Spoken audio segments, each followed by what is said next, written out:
Okay, we're back. There we go. We got an episode in. Hooray! Tucker, hooray! Away. Hooray!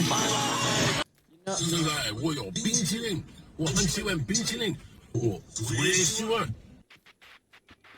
When you played Xi Jinping is a very great leader. When I play what, Tuck? you told me about worst to best with all the Halo games. Why don't you tell everybody how you rank them?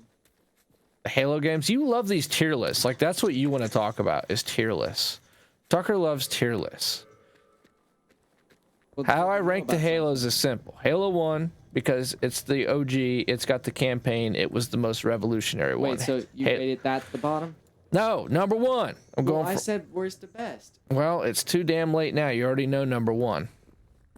So we're going opposite order. Halo 2, because Halo 2 revolutionized online shooters. You would not have Call of Duty. You would not have Apex Legends. You would not have any of these online shooters that exist today without Halo 2. Halo 2 showed what Xbox Live was capable of, and therefore all consoles online were capable of, and showed us the lobby system, showed us the party system, showed us the clan system. That exists on PC, granted, but it actually even made it more streamlined on PC because of the systems Bungie came up with that. All right, then Halo Reach, because I love the Halo Reach campaign. I think it's probably the best. I'll be honest. I think the graphics are great. I think the way that it ties into the first Halo is basically pitch perfect. And my buddy Seth and I played the most doubles on that and SWAT. SWAT. I played that one a ton. Had well over 10,000 kills. Played the shit out of it. And then Halo 3. It has a really short campaign. People love it. I get it. It had a really good multiplayer component. It came out at the right place at the right time.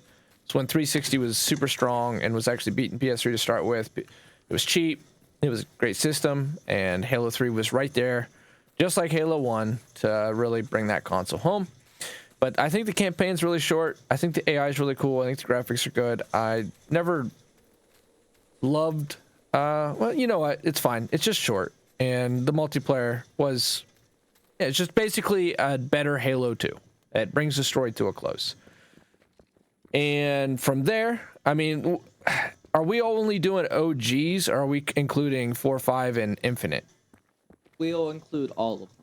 Even Okay, when 3, well 4, 3 then took it. move Halo 5 one step above Halo 3. I think Halo 5 had really good multiplayer, and I actually liked the campaign quite a bit. I thought Halo 4's campaign was great. That's going to be an unpopular opinion. I'm going to tell you, I didn't play the Halos like that.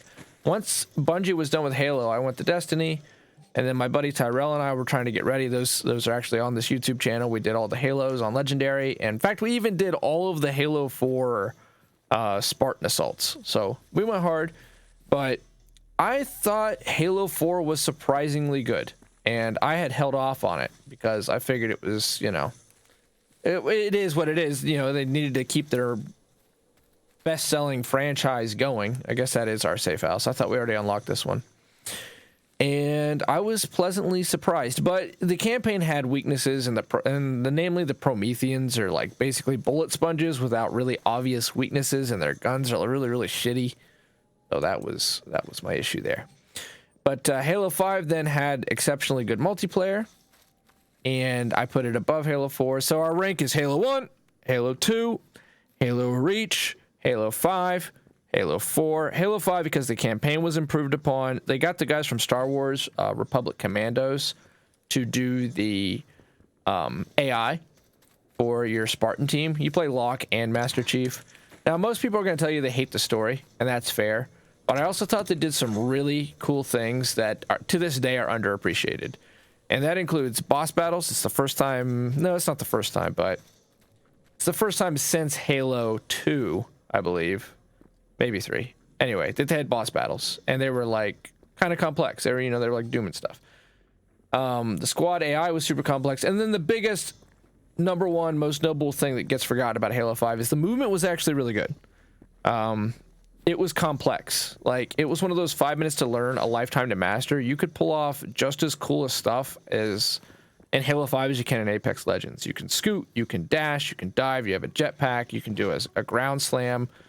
And so the people who, that's why it was so good with multiplayer, is it basically brought back the Magnum. It was very well balanced. It was server sided. So it wasn't peer to peer. It had a really high refresh rate on the servers. There's a lot of things that they did right in that game, and it deserves to be recognized. Then Halo ODST. Halo ODST, I love the world. I love the soundtrack. I love that whole, like, the fact that Bungie was clearly experimenting in both ODST and Reach. They were going into Destiny, you can tell. ODST was them experimenting with open world games, and Reach is them experimenting with having, like, a Guardian. ODST is got a great ad campaign, and it's got a cool story, but the thing is you can beat it. There's even an achievement for it, for beating it in less than 3 hours. And Firefight wasn't online. And I think to this day, it's not networked except for Master Chief Collection. So that's a huge weakness, because that was effectively a 3-hour game that they sold for $60. And that never set well with me. So I still feel the same way to this day about it. But I love the story. And I love that if you go through and you do all the little open world stuff, because you're in New Mombasa before Master Chief arrives for the events of Halo 3. It's a prequel to Halo 3. And you play an ODST, and that's pretty sweet too. But if you engage with it outside of the 3-hour campaign, there's a ton of, like, collectibles, and there's a ton of lore. All the Halos actually do this, but ODST did it a little bit better. There's some really neat things that can happen, like the engineer, and you won't fight. You already, like, will know the engineer, which is the new alien race, they tell you. And at the time, I was in high school. I read all the books, all the Halo books. I was super into the lore, and that is the most lore-heavy game. So ODST is? What's that? ODST is? Oh, ODST is, yeah, because it's, again, only a 3-hour campaign. You can just run right through it, but it's like a 20-hour game if you actually want to appreciate it and you want to get into, like, the world and actually explore. They did a lot of attention to detail in that one. There's a lot of little, not just hidden notes, but just like how Bethesda does with their games. How Bethesda will, like kind of in this game right now, you go into an area, and this game is a lot of, like, copy and paste, but, you know, sometimes you go into an area and you see, like, bodies laying everywhere, and, you know, there's a truck open, and you kind of start to say, like, there's a story here, right? In your head, you know something happened. This means something. You could, they don't tell you directly, but you can tell that you're coming in after the action, and you could kind of piece it together if you want. And that's, I always really like that with open world games. Bethesda's the best at that out of everyone to this day. But that's what they did with ODST, is they put all these little details in there. Like, you'll see, like, 2 grunts had pinned each other to a wall, or you'll see a brute has died in a unique way, and you'll see, like, a soldier pinned against a wall with a pistol, and that kind of little stuff. But at the same time, like I say, short, Firefight wasn't online. And then the worst is Halo Infinite. Now, I haven't put as much time into Halo Infinite as I could have in order to give it that review, but I'll tell you why. It was extraordinarily expensive to build Halo Infinite. It cost Microsoft $500 million to make Halo Infinite.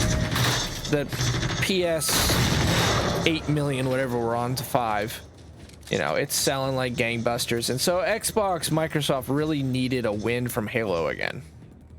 And whereas with Sony, you know, Naughty Dog keeps making The Last of Us and Uncharted, and it's like their key franchises are doing great. God of War apparently winning, like, Game of the Year and stuff, and almost won Game of the Year. Elden Ring still took it.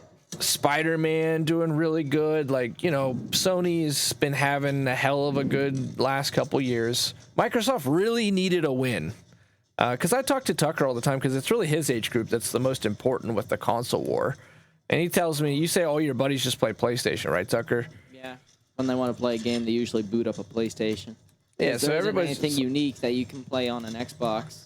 And that's what matters. I'm an Xbox guy. I'm a fanboy, and Tucker plays Xbox, but he's cool. I mean, you got to be cool with all of them, all right? If you're a game dev, and no one's ever going to say, hey, what's your favorite console? They're going to say, who the hell cares? Let's just make it for all of them so we can make money. But at the same time, as an Xbox, that's what I grew up with and stuff. you know, if you just have the fanboys, the older fanboys like myself that have maybe 15 hours at most in a week to play the game, usually it's closer to 5. Yeah, you need Tucker's generation because you need another group to come up and want to play the damn thing. So Microsoft needs a win, and then that ties back into Halo Infinite. Well, when Microsoft needed a win before, they got Halo Combat Evolved. And Halo 2, of course, went on to literally just push the Xbox. They sold like 20 damn million copies of Halo 2. I mean, it was a phenom when it came out. And that's what they needed. They needed a killer app.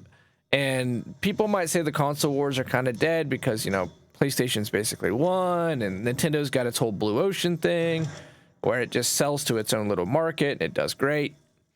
And Microsoft has the PC, so they're not really worried about it anyway.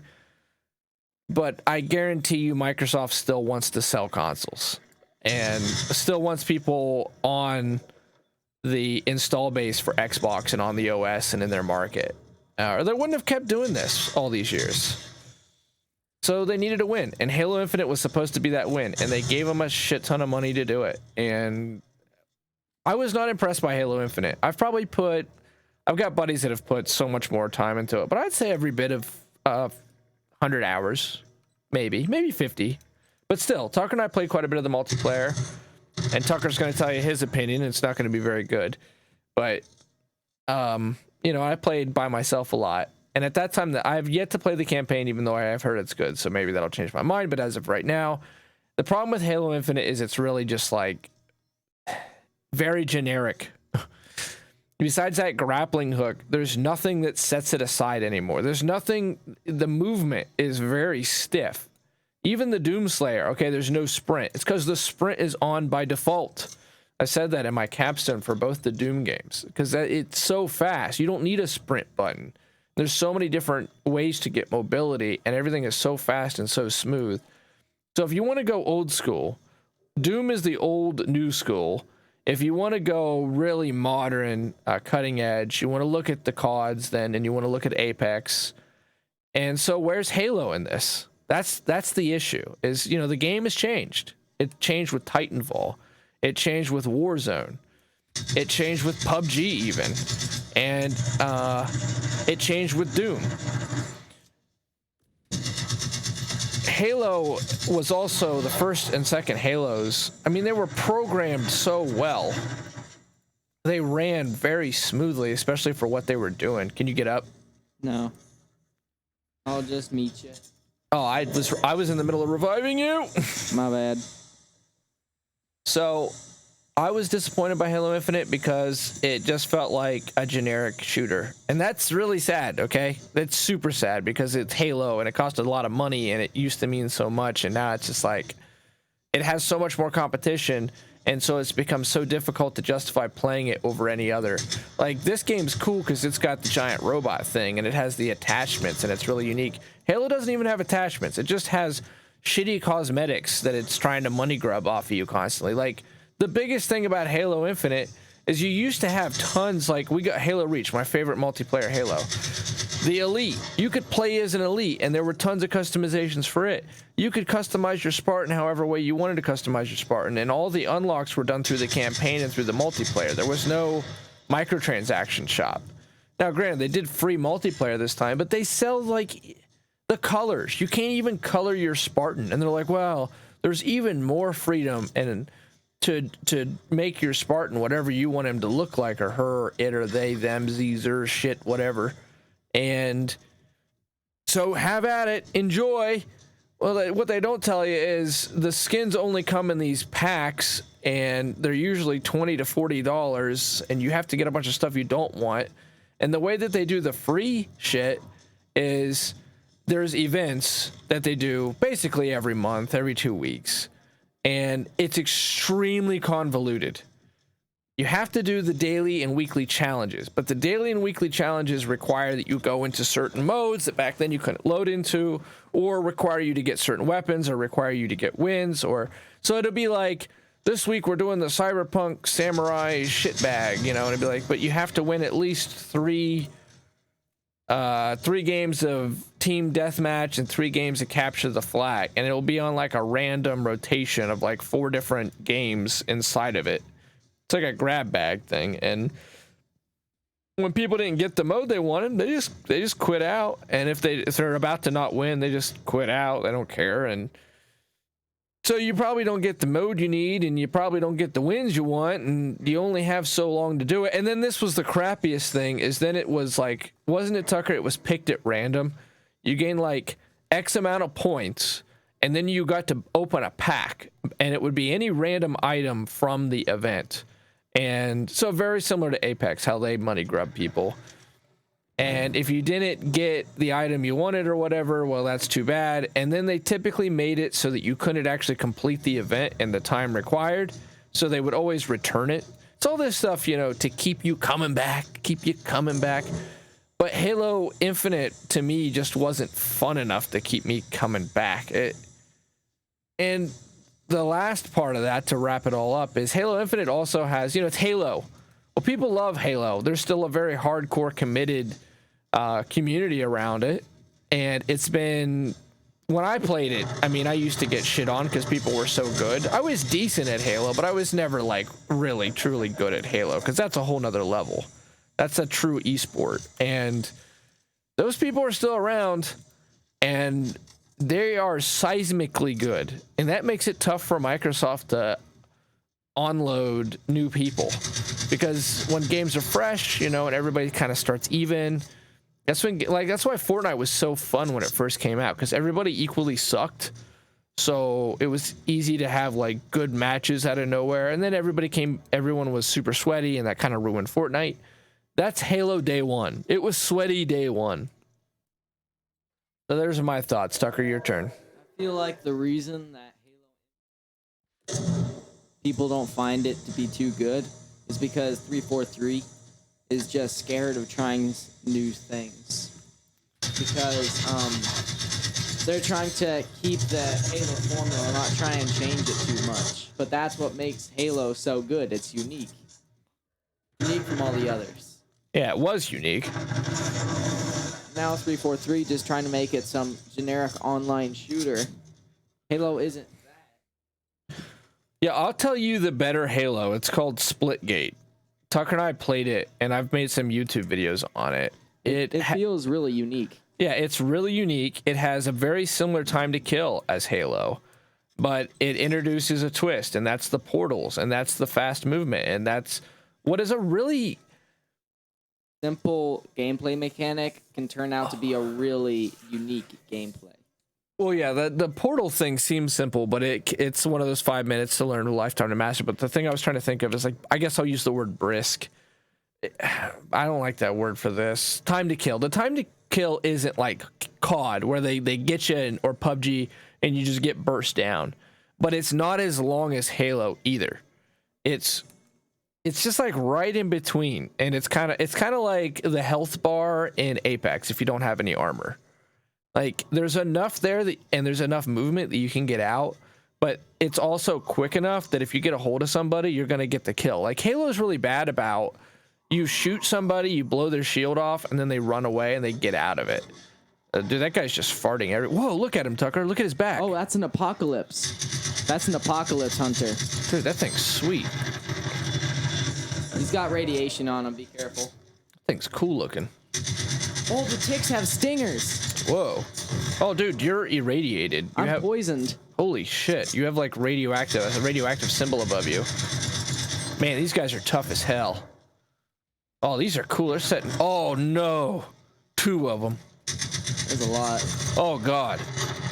These guys are sweet looking. looking. That's really cool. They got, like... Dude. Napalm and poison. They're really good at aiming. That one almost got me. Whoa, those ticks are sweet. You see them with the stingers? Yeah, they look like little... They're scorpions. They got so many weapons they can use. Yeah, and they look super badass. They look like, what's his face in Batman? Bane? Yeah, Bane. Oh, dang. Holy shit. You good? I got hit, and man, they hit hard. They hit real hard. There's a tank coming. Is it really? There's 3 of them coming. I blew the nuclear reactor off one. They're on the hill. I don't know if they're coming or not. There's a little dirt. Oh, I see the tank. The little dirt. There's a wall over here I'm using for cover. I've blown the. What a flamethrower! I'm dead. Drop a field radio quick. All right. I died behind a wall. You can use it for cover. I got you.